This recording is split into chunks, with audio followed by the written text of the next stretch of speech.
Another tough day? I know. Share your mind with me for a moment and let's get you back in control. My people, hear my secret. As things go awry, strengthen your faith as time passes by. It's based on the book of Titus. Show yourself in all respects to be a model of good works, and in your teaching show integrity, dignity. Here's the storytelling. What do I do when my spouse is not a Christian? Show yourself in all respects to be a model of good works. I will fulfill my duty as a spouse and remain strong in my faith. I realize we may all become weak at times in our lives, and I must show myself as a Christian role model during this difficult time. I improve my ability to look beyond the present situation as I continue to strengthen my faith in God. And now the mindset. Your dating experience with your partner was wonderful.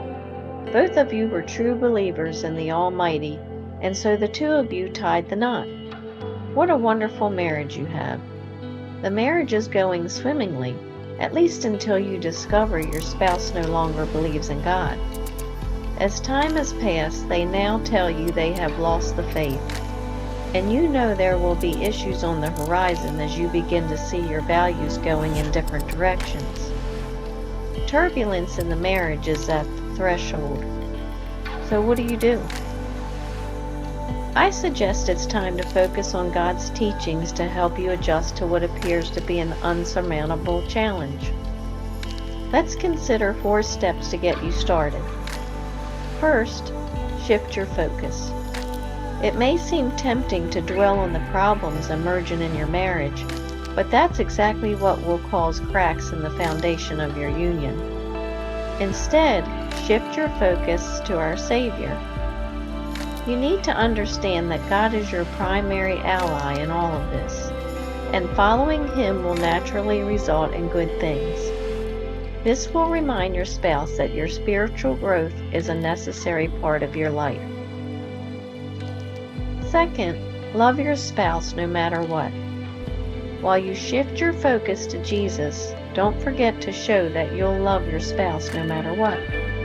Assure them that conflicting faith won't affect your love for them. By doing so, they will realize that your love for God allows you to live His teachings, which include devotion to them no matter what happens. Third, live godly principles in your life. If your spouse makes sarcastic remarks about your faith or dismisses your beliefs, it might be tempting to retaliate and prove them wrong. However, it's always better to take the high road and live by God's principles. When your spouse is not a Christian, you simply need to be forgiving, have humility, and show kindness. Your spouse will realize that you're a better person thanks to God. Lastly, pray for them. Praying for your spouse and their salvation is one of the most loving things you can do for them.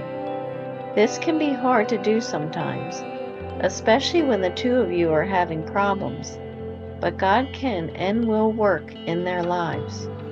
Remember, the prayer of a righteous person avails much. James 5:16.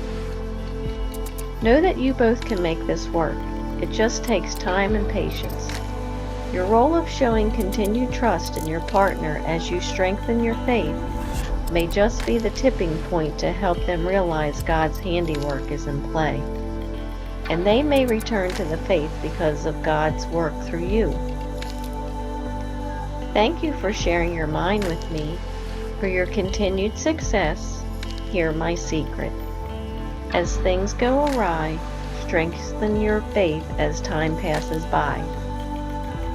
Now relax, control your mind, and be as you wish to seem, empowered. Remember, it's the situation keeping my connection with Him. I'm Lori Stiff, the Stoicess, and I believe in you.